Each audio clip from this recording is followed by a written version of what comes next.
Yes. There has been some really massive changes to the Canada International Student Program that could be seen as negative, depending on how you look at it. The Canada government, however, says that these revised changes or requirements are meant to better protect international students. But before we dive into these changes, let me give you some background.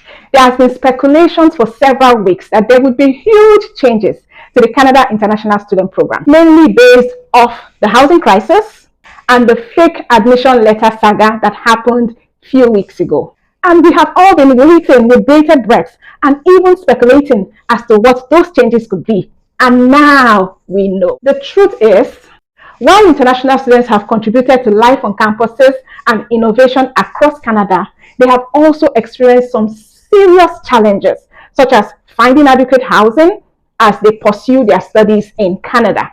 The Honorable Mark Miller, Minister of Immigration, Refugees and Citizenship, announced on December 7th that starting on January 1st, the cost of living financial requirements for study permit applicants will be raised so that international students are financially prepared for life in Canada. Moving forward, this threshold will be adjusted each year when Statistics Canada updates the low income cutoff, which is LICO. LICO represents the minimum income necessary to ensure that an individual does not have to spend a greater than average portion of their income on necessities.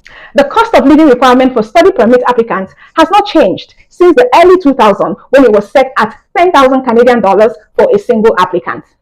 As such, the financial requirement hasn't kept up with the cost of living over time, resulting in students arriving in Canada only to learn that their funds are not adequate for their living expenses in Canada. But that has changed. All that has changed. For 2024, a single applicant will need to show that they have $20,635, representing 75% of LICO, in addition to their first year of tuition and travel costs. This change will apply to new study permit applications received on or before January 1st, 2024. Now, while this will help prevent student vulnerability and exploitation, this is a huge change for study permit applicants, as it is over 100% increase from the previous living expenses of 10,000 Canadian dollars. Wow, this is huge, I tell you. Next year, in collaboration with partners, Canada intends to implement targeted pilots that will test new ideas aimed at helping underrepresented international students pursue their studies in Canada. This is another change that is going to come, so we need to watch out. The minister also said that ahead of the September 2024 semester, they are prepared to take necessary measures, including limiting visas. Ponder on that. Limiting visas also could mean capping the number of visas that will be approved. To ensure that designated learning institutes provide adequate and sufficient student support as part of the academic experience. I believe that this is to minimize the housing crisis that we have seen over the last few months. Minister Miller also provided an update on 3 temporary policies affecting international students that were all set to expire at the end of 2023, including the following. Number 1, the waiver on the 20-hour per week limit on the number of hours international students are allowed to work off campus while class is in session will be extended to April 30th, 2024. International students that are already in Canada, as well as applicants who have already submitted an application for a study permit as of December 7th, 2023, will be able to work off campus, more than 20 hours per week until that time. Now, this is really great for international students. Canada is specifically looking at extending off-campus work hours for international students to about 30 hours per week while class is in session. But for now, it is not really clear how many hours they can work off campus, but it is definitely more than 20 hours, and this for sure is a great news for a lot of international students.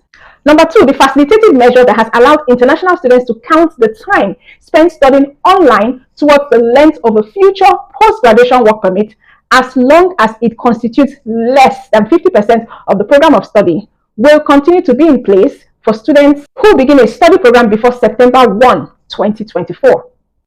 This measure will no longer apply to students who begin a study program on or after that date. Now, it is important to note that as at this time, the vast majority of international students are actually studying in person in Canada.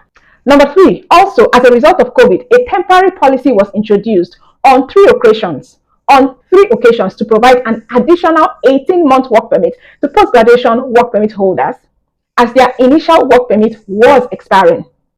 Foreign nationals with a post-graduation work permit expiring up to December 31st, 2023 remain eligible to apply. However, this temporary policy will not be extended further. It is very interesting to see that the Canadian government is tackling some of the major issues that have made some students very vulnerable and have challenged the integrity of the international student program. Even though the increase in living expenses is quite steep, it is hoped that students arriving in Canada henceforth will be on a stronger financial footing as they begin their studies in Canada. But the question is, will this result in a lot of people being unable to fund their studies in Canada? Students were already finding it difficult to even fund the $10,000 living expenses, and now they have to cough out $20,000. I really don't know how that will play out. Guys, let me know your thoughts in the comments below. Do you think that these measures are positive, or that many people will now have to forfeit their dreams of studying in Canada? I guess time will tell. Nobody knows. So guys, what do you think about this announcement by the Canada government? What do you think they are trying to do? How do you think this will affect those who want to come to study in Canada? And what are some of the changes that you think we're going to see in terms of the number of people who are applying for study permits? Now, I have some propositions in my mind, but I'm going to wait to hear from you, and let's see how things play out. Thank you very much for watching till this point. This is huge. So we want as many people to hear this as possible. So don't forget to like and share. And guys, keep your spirit up. If you are still planning to come to Canada, let this news not dampen your spirit. Let this news not stop you from trying. Go ahead, because it is still possible. I'm going to talk to you in the next one. Bye for now.